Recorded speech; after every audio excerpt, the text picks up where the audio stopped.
If you need to get better at turning your hip over in your kicks, then this video is for you.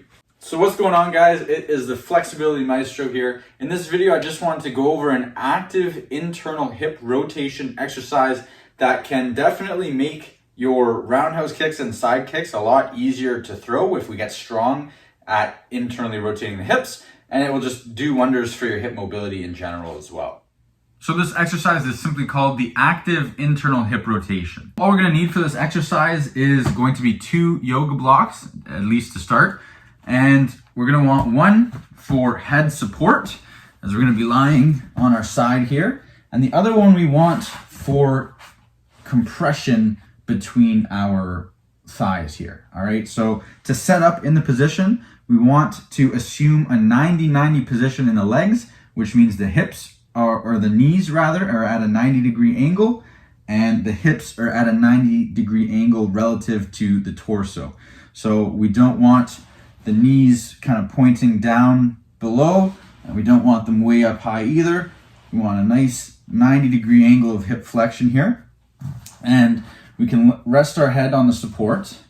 And what we really want to be focusing on with this exercise is maximally compressing this block between the thighs so that we can create a nice contraction in the adductors and maximize the tension through our legs and through our hips. So what we're going to do is compress the block with our thighs, and we're going to internally rotate and find as much range as we can while maintaining that compression the entire time.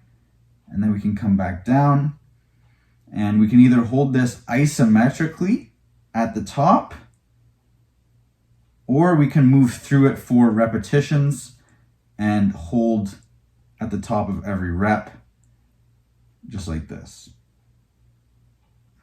So we really want to be thinking about squeezing our knees together and lifting that foot up towards the ceiling as high as we can while maintaining that tension between the thighs.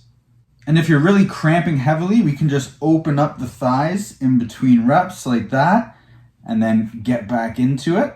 And that should help ease it a little bit. And then over time, as you get stronger and the exercise becomes a little easier for you, more tolerable, we'll want to start progressively overloading. And one of my favorite ways to do that is with some ankle weights, which really emphasizes that contraction and makes it a lot harder for you to find that end range and really intensifies the sensation.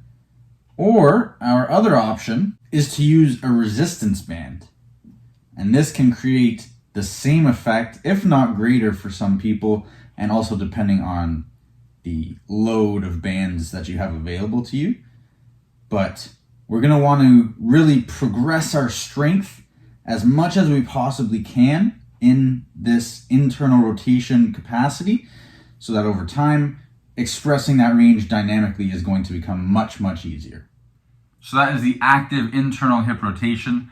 This exercise has been super, super helpful for me, so I hope it serves you well too. If you found this video helpful, please hit that like button and be sure to smash the subscribe button if you're looking for more flexibility content just like this.